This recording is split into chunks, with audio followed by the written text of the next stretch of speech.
ఏంది ఇప్పుడు సచివాలయాలు వాళ్ళు వాలంటీర్లు ఉద్యోగాలు అయితే అవి గాలికి వదిలేసినారు. మంత్రి ఏకంగా పూతరేకులు తీసుకొని అన్నాడు 10,000 రూపాయలు ఇస్తామని చెప్పి. 10,000 రూపాయలు ఇస్తాం పూతరేకులు తీసుకొని అని చెప్పినాడు ప్రచారంలో. ఆయన వాళ్ళు ఏం మాట్లాడినా నా చెల్లుతుంది. ఇంత డైవర్షన్ పాలిటిక్స్, వీళ్ళు చేసే పరిపాలన అంతా సున్నా, ఏమి లేదు. ఈరోజు ప్రజలు జగన్మోహన్ రెడ్డి బయటికి కదిలితే విజయవాడ నుంచి గుంటూరుకి 6 గంటలు పట్టింది. ప్రతి ఇంట్లో ప్రతి ఊర్లో నుంచి సంఖ్యలో పిల్లల్ని ఎత్తుకొని జగన్మోహన్ రెడ్డి గారి కోసం వస్తున్నారు. ఆ జనాలు అంత అభిమానం, అంత క్రేజ్ ఉందంటే నిజంగా ఎలా ఓడిపోయాడు అనే చెప్పి అనుమానంగా ఉంది. ఈరోజు ఈవీఎంలతోనే గెలిచారంటున్నారు అందరూ. ఏ పల్లెకి వెళ్ళినా ఎక్కడికి వెళ్ళినా వాళ్ళు ఈవీఎంలతో గెలిచారు, ప్రజల తీర్పే కాదు ఇది అంటున్నారు. దానికి ఏం చెప్తాం?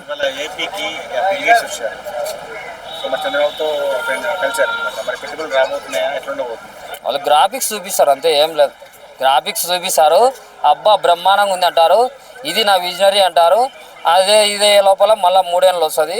మళ్ళీ జగన్మోహన్ రెడ్డి గారు ఏదైతే అనుకున్నారో వైజాగ్ డెవలప్ చేయాలనుకున్నారో అదే జరుగుతుంది.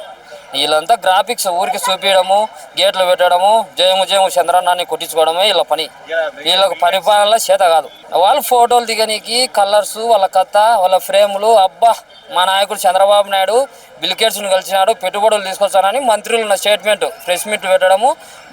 మా చంద్రబాబు నాయుడు విజనరీ, గొప్ప విజనరీ. ఇది మంత్రులు తెస్తారు, పెట్టుబడులు వచ్చినాయి, అద్భుతం, కానిజెంట్, అమెజాన్ అన్నీ వచ్చినాయి అని చెప్తారు వీళ్ళు. ఆడ చూస్తే ఏం ఉండదు. అమరావతిలో నీళ్ళు ఉన్నాయి, ఇప్పుడు కూడా ఇటుకే పెట్టలే. వీళ్ళు ఈరోజు పరిపాలన గురించి, జగన్మోహన్ రెడ్డి గారి గురించి ఇష్టానుసారంగా మాట్లాడతారు. జగన్మోహన్ రెడ్డి గారు 17 మెడికల్ కాలేజీలు 500 కోట్లతో అద్భుతంగా చేస్తే దాన్ని పూర్తి చేయడం చేత కాదు.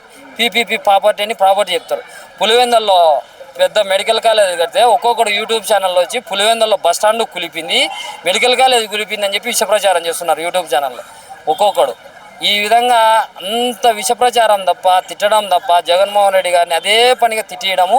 వీళ్ళు ఛానళ్ళు పెట్టుకొని ఈ విధంగా మాట్లాడుతున్నారు కదా, నీకు ఖచ్చితంగా దీనికి ప్రతీకారం ఉంటుంది. విడిచిపెట్టడం అయితే ఎవరిని విడిచిపెట్టేది ఉండదు. ఏం పాత ఎమ్మెల్యేలనే ఏముంది, పోయినసారి ఎమ్మెల్యేలు ఏముంది, సచివాలయాల్లో వ్యవస్థ ద్వారా ఆయన అనుకున్నాడు. ఎమ్మెల్యేల ద్వారా ఎమ్మెల్యేలకు ఎవరికి ఏమైనా అన్యాయం చేయలే.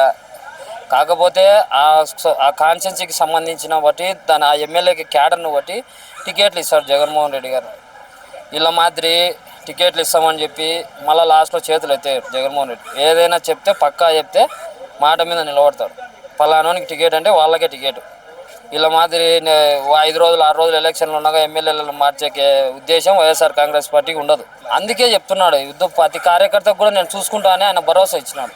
పోయినసారి చూసుకోలేకపోయాను, ఈసారి ఖచ్చితంగా కూడా ప్రతి కార్యకర్తకు ఈరోజు ఎవరైతే ఒక లోకల్ పాలిటిక్స్లో ఒక గ్రామంలో కానీ ఒక మండలంలో కానీ పార్టీలు చేంజ్ అవ్వడం జరుగుతుంది. ఈ పార్టీ నుంచి ఆ పార్టీకి, ఆ పార్టీ నుంచి ఈ పార్టీకి చేంజ్ అవ్వడం జరుగుతుంది. అటువంటి వ్యక్తులను లేకుండా ఈరోజు ఎవరైతే కష్టపడతారో, ఏ కార్యకర్త కానీ ఏ సర్పంచ్ కానీ ఈరోజు పార్టీ కోసం ఎవరైతే పని చేస్తారో వాళ్ళకే అన్ని విధాలుగా ఉంటుంది తప్ప మధ్యలో వచ్చిపోయే వాళ్ళకు ఏమి ఉండదని చెప్పి ఎమ్మెల్యేలకు కూడా జగన్మోహన్ రెడ్డి గారు స్పష్టంగా చెప్పినారు.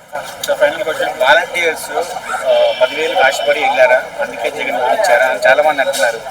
మరి వాళ్ళకి న్యాయం జరిగిందా? వాళ్ళకి చెప్పినారు కదా 10,000 రూపాయలు ఇచ్చాను నేను నెలకని. ఆశ ఉంటుంది వాళ్ళకి, ఎందుకు లేకుండా ఎందుకు ఉంటుంది. ఈరోజు వాళ్ళు పాపం వాళ్ళ పరిస్థితి దారుణంగా ఉంది. వాళ్ళు ఎలక్షన్ టైంలో వచ్చి అడగాలని రెడీగా ఉన్నారు. ఎలక్షన్ టైం ఎప్పుడు వస్తుందా అడగాలని రెడీగా ఉన్నారు వాలంటీర్ ఎంప్లాయీస్ కూడా.